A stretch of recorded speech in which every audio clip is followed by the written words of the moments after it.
ये देखते हैं एनर्जी। एनर्जी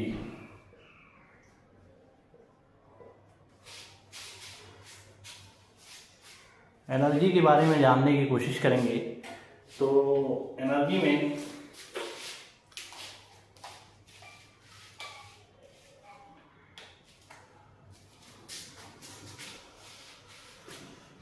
हम लोग वर्क के बाद एनर्जी पढ़ते हैं, उसके बाद पावर पढ़ेंगे। एनर्जी में है कि we define energy as the ability to the work. कोई काम कर लेने के लिए जो इनकेस हम लोगों ने कहानी में देखा था कि टिंकी विंकी थी, तो टिंकी उस काम को कर लेती है, मिंकी नहीं कर पाती है। तो इसका मतलब क्या होगा कि ये टिंकी के पास एनर्जी ज़्यादा है और मिंकी के पास एनर्जी कम है। एक ये हो गया। इस तरीके से समझ लो पावर उसी से रिलेटेड चीज़ है। तो मतलब कि काम करने की एबिलिटी को एनर्जी कहते हैं।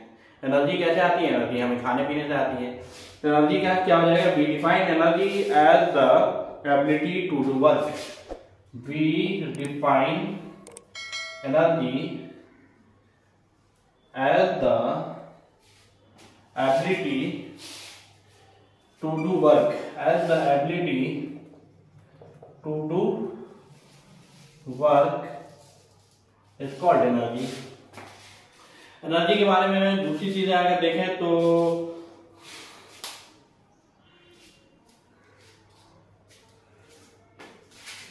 जब हम एक बहुत तेज बॉल फेंकेंगे विकेट की तरफ, तो विकेट जब गिर जाएगी, विकेट गिरेगी, तो वो एनर्जी कैसे गिरी? कोई ना कोई एनर्जी। कौन सी एनर्जी भाई? तो पोटेंशियल एनर्जी है, काइनेटिक एनर्जी है। इस तरह की एनर्जी के बारे में अभी हम चर्चा करेंगे। आपने लाइफ चैप्टर में 8 क्लास में पढ़ के आए कि बहुत सारी एनर्जी होती है। कौन कौन सी एनर्जी होती है ये भी देखा आपने देखा कि लाइट एनर्जी होती है, हीट एनर्जी होती है, न्यूक्लियर एनर्जी होती है। इस तरह की बहुत सारी एनर्जी, और आप इससे पहले भी इस चैप्टर में पढ़ते हुए आ रहे हैं लगातार की एनर्जी कौन कौन सी चीजें होती है, कौन कौन सी एनर्जी है। An object when raise to the, एक ऑब्जेक्ट है, एक सामान को अगर ऊपर उठाते हैं आपको मैंने बताया था कि हॉल के बीचों बीच ये सामान रखा हुआ है, तो इसे आप उठाकर यहाँ लेके आइएगा, तो उठाकर जिस हाइट पे लेके आते हैं ना, उस हाइट पे लेके आने में या फिर इसे कहीं शिफ्ट करने में, तो उठाने के दौरान जो है ना, इसके अंदर आपने एनर्जी भर दिया। इसके अंदर आपने क्या भर दिया? एनर्जी भर दिया। आप नेल के हेड पर जब आप हैमर चीज चलाते हैं, तो हैमर को जब आप रेज करते हैं तो हैमर में आप एनर्जी भरते हैं। हैमर को जब उठाते हैं तो हैमर में आप एनर्जी भरते हैं। ठीक है, तो क्या कहते हैं? An object when raise to the a certain height get the capacity to work. उसके अंदर वर्क करने की कैपेसिटी आप डाल देते हैं, मतलब कि उसके अंदर एनर्जी आप डाल देते हैं। क्लियर है? बहुत सारे एग्जांपल हो गए, हैमर का हो गया और सामान को उठाना हो गया। तो हैमर को जब हम रेज करते हैं और ये सामान को उठाते हैं, तमाम चीजों में एनर्जी का मामला है। द एनर्जी पॉजेस, एनर्जी के बारे में और अगर बात करें तो energy possess the object is the measure in the term of capacity doing work. Energy को हम कैसे मेजर करेंगे? एनर्जी कैसे पता चलेगा कि एनर्जी है? एनर्जी जो है, एनर्जी का जो SI यूनिट क्या है, एनर्जी किस तरह से मेजर की जाएगी, ये तमाम बातों पर अगर हम बात करें तो बच्चों, the unit of energy is the same as work joule. Work के ही जो SI यूनिट होता है वही जूल का एनर्जी का भी SI यूनिट होता है। तो क्या लिखेंगे? The unit of energy is same as work, so SI unit is joule। SI unit is a joule। यही हम लोगों ने पढ़ा भी है, याद है? तो क्या कहेंगे? Energy possessed by an object is the measure in term of its capacity is called energy. मतलब उसकी काम करने की कैपेसिटी को क्या कहते हैं? एनर्जी कहते हैं। अब आप जानते हैं कि अगर सवाल हो कि 1 जूल एनर्जी करने में 1 जूल मतलब एनर्जी कैसे होगी, कैपेसिटी डूइंग वर्क कैसे इसको कहेंगे, कैसे इसको डिफाइन करेंगे, तो 1 जूल करने के लिए कितनी एनर्जी चाहिए होगा आपको ये पता करना होगा। तो क्या कीजिएगा? आप जानते हैं कि 1 मीटर 1 सेकंड में उठा देते हैं, इस तरह की चीजें हैं। मतलब यह है कि सारी चीजें यूनिट में होगी तो हम कह देंगे, इस तरह की बातें हम कह सकते हैं। एनर्जी बहुत तरीके की होती है, 1 kg इक्वल टू 1000 जूल होता है, ये बात आप जान लीजिए। 1 kg इक्वल टू 1000 जूल यहाँ पे, ठीक है। अब एनर्जी कितने तरीके के, इस पे बात करेंगे। तो एनर्जी जो है बहुत तरीके के, ये बात पहले भी आपको बताया गया और अभी यहाँ पे थोड़ा सा देख लीजिए कि एनर्जी कितने तरीके के, आइए देखते हैं।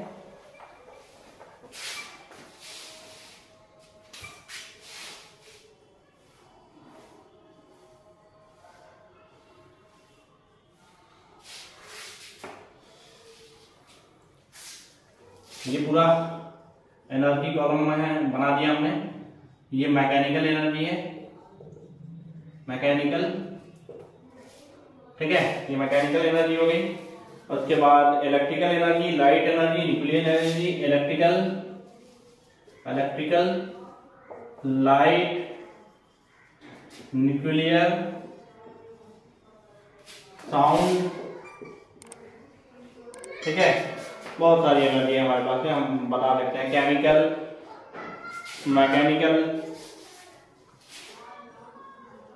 केमिकल, और भी एनर्जी के बारे में आप बात कर सकते हैं। Heat energy.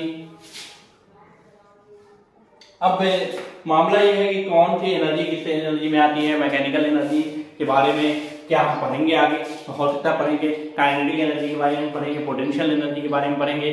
तो अब हम लोग काइनेटिक एनर्जी के बारे में पढ़ने वाले हैं। एनर्जी है, बहुत सारी एनर्जी होती है, यहाँ पे हमने कुछ एनर्जी के बारे में आपको विशेष रूप से बताया है। बहुत ज्यादा एनर्जी के बारे में नहीं बताया गया, लेकिन आपको यहाँ पे कुछ एनर्जी के बारे में विशेष रूप से काइनेटिक एनर्जी के बारे में अगर हम बात करें तो काइनेटिक एनर्जी के बारे में कहा था कि ये शेप, साइज जो होता है ऑब्जेक्ट का, उसके कॉन्फ़िगरेशन पे डिपेंड करता है। वही चीज के बारे में बात करता है। ये मोशन ऑफ कॉन्फ़िगरेशन की बात करता है, ऑब्जेक्ट के मोशन की बात करता है। Kinetic energy is the energy possessed by an object due to its motion. तो काइनेटिक एनर्जी जो है ऑब्जेक्ट के मोशन को काइनेटिक एनर्जी कहते हैं, ऑब्जेक्ट के मोशन को काइनेटिक एनर्जी कहते हैं। तो इसका डेफिनेशन लिख लीजिए। Kinetic energy is the kinetic energy is the possessed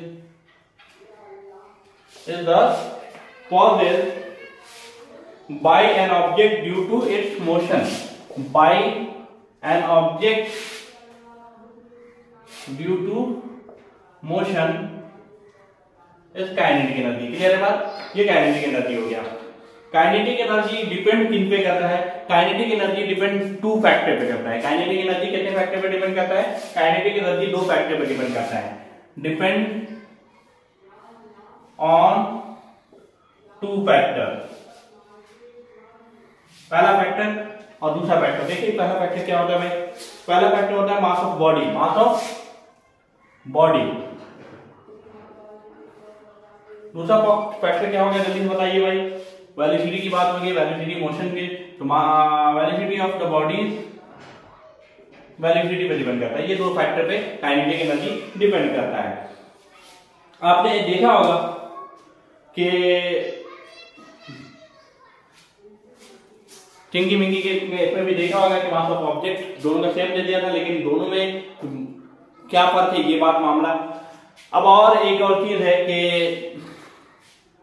दूसरे तरीके से देखिए कि चिंगी खड़ी हुई है यहाँ पर, इनके चिंगी खड़ी हुई है या मैं खड़ा हुआ हूँ, मेरा कोई दोस्त बहुत दूर से दौड़ते हुए बहुत तेजी में आ रहा है, किसी वजह से वो परेशान है या फिर डर गया है, वो बहुत तेज दौड़ते हुए और आते ही मुझसे टकरा गया और मैं गिर गया। मैंने उसे कहा यार ऐसे नहीं किया जाता है, थोड़ा सा आराम से चल के आओ और देखो कैसे होता है। तो वो गया, आराम से चल के आया, चल के तो आया आराम से, बहुत तेज दौड़ा नहीं, लेकिन वो फिर से आके मुझसे टकरा गया, लेकिन मैं हल्का सा ही ना, गिरा नहीं। मतलब क्या फर्क समझ में आ रहा है? फर्क ये समझ में आ रहा है कि पहली बार जब वो दौड़ते हुए आ रहा था तो मेरे उसके अंदर एनर्जी ज्यादा थी, जिस एनर्जी की वजह से मैं गिर गया, और दूसरी बार वो चलते हुए आ रहा था जिसके उसमें एनर्जी कम थी, जिसकी वजह से मैं नहीं गिरा। बात समझ आई? तो एनर्जी का मामला जो है वेलोसिटी के अलावा मास से भी होता है। मतलब उसकी वेलोसिटी तेज थी, सेम मास था उस लड़के का, मान लिया रोहित नाम का लड़का था, रोहित नाम का लड़का हमसे टकराया, तो रोहित का मास सेम था दोनों वक्त में, लेकिन पहली बार में उसकी वेलोसिटी ज्यादा थी, दूसरी बार में उसकी वेलोसिटी कम थी। क्लियर है बात? कोई दिक्कत? दूसरी कहानी देखिए, एक ट्रक है, दोनों हाईवे पे जा रहे हैं, ट्रक और कार बहुत धीरे धीरे धीरे जा रही है और ट्रक बहुत तेज आ रही थी। अचानक से कार के करीब पहुंचने के बाद कार के पास जाकर उसने ब्रेक लगाया नहीं। दोनों जब कार ऐसे जा रही थी, ट्रक इसके जैसे ही यहाँ पे करीब पहुंचे, ट्रक को ऐसा लगा कि कार को उसने धक्का दिया, कैसा लगा कि कार को उसने धक्का दिया, लेकिन कार आगे बढ़ गई और ट्रक ने ब्रेक लगाया तो ट्रक धीरे धीरे स्लो होती चली गई, ट्रक ने धीरे धीरे स्लो होती चली गई। एनर्जी उसकी ज्यादा थी, अगर वो चाहती तो उसको कोहराम मचा देती। क्लियर है बात? इस तरह के बहुत सारे एग्जाम्पल आप देख सकते हैं। साइकिल जब आप चला रहे होते हैं, सामने गड्ढा देखते तो आप ब्रेक लगाते हैं, जिसकी वजह से एनर्जी का मामला क्या हो जाता है, स्पीड कम होने लगता है, मास तो सेम है, स्पीड कम होने लगता है, तो जिसकी वजह से नुकसान कम होता है। ये समझने वाली बात है। आगे बढ़िए, the kinetic energy of a body moving with a certain velocity is equal to the work done on it acquired velocity. मतलब कि किसी चीज की वेलोसिटी और मास पे डिपेंडेंस की बात हो रही है, उसकी डिपेंडेंसी की बात हो रही है।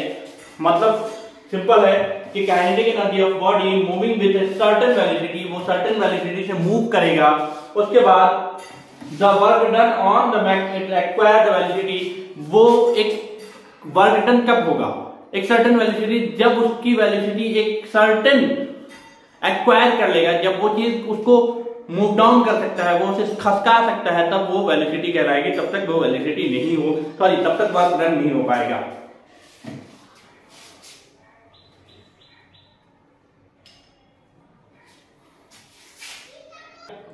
बोला ये क्या कि काइनेटिक एनर्जी और वर्क डन क्या होता है, बराबर एक्सपायर होता है, मतलब वेलोसिटी पे। तो देखिए इसको, काइनेटिक एनर्जी का फॉर्मूला क्या होता है बच्चों मेरे, हाफ mv स्क्वायर, और वर्क का मास इंटू वर्क का, जल्दी से बताइए, फोर्स इंटू डिस्प्लेसमेंट। क्या? तो फोर्स इंटू डिस्प्लेसमेंट, MAS कहते हैं, लेकिन फोर्स इंटू डिस्प्लेसमेंट होता है। कोई दिक्कत? इसको समझने की कोशिश कीजिए। दोनों इक्वल है, एक्वायर है, ये बताया गया। अब आप जानते हैं कि इक्वेशन ऑफ मोशन का फॉर्मूला लगाएंगे, इक्वेशन ऑफ मोशन का जब फॉर्मूला लगाएंगे तो क्या होगा, इक्वेशन ऑफ मोशन का फॉर्मूला लगाएंगे, W इक्वल टू, मतलब यहाँ से kinetic energy equal to W equal to F से, तो इसके हिसाब से अगर सोचेंगे तो F की वैल्यू हो जाएगी MAS से। तो इक्वेशन ऑफ मोशन लगाएंगे v square minus u square equal to 2as से, v square minus u square equal to 2s से, v square minus u square equal to 2as का मामला। इसको सॉल्व करेंगे तो ये आएगा। क्लियर है बात? इसके बाद इसको सॉल्व कीजिए, प्लस होगा माइनस,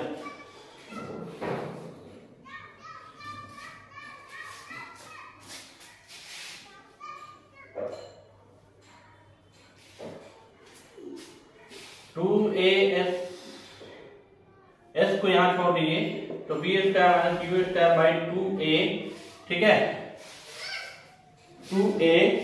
अब इसके बाद जो है, अब सॉल्व कीजिए। काइनेटिक एनर्जी का फॉर्मूला क्या होता है, half mv square, half mv square, तो v है हाफ mv स्क्वायर, लेकिन वहां पे जो वैल्यू दी हुई है वो है कि ma, और ये किसकी, एक,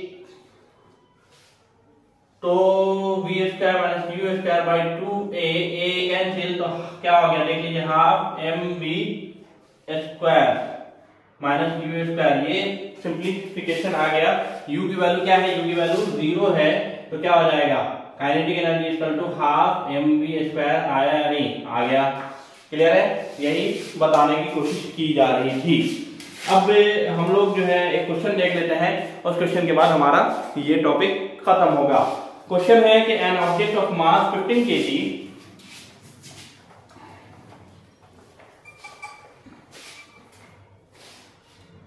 मास कितना है, 15 kg, mass 15 kg, moving with the uniform velocity of 4 metre per second, what is the, तो uniform velocity v 4 metre per second, तो what is energy possessed by the object, object में कितनी एनर्जी होगी। काइनेटिक एनर्जी का formula लगाइए, kinetic energy half mv², तो half 15 into 4 का square, half 15 into 16 120 joule. अब अगला टॉपिक हम लोग करने वाले हैं पोटेंशियल एनर्जी। आइए देखते हैं पोटेंशियल एनर्जी को।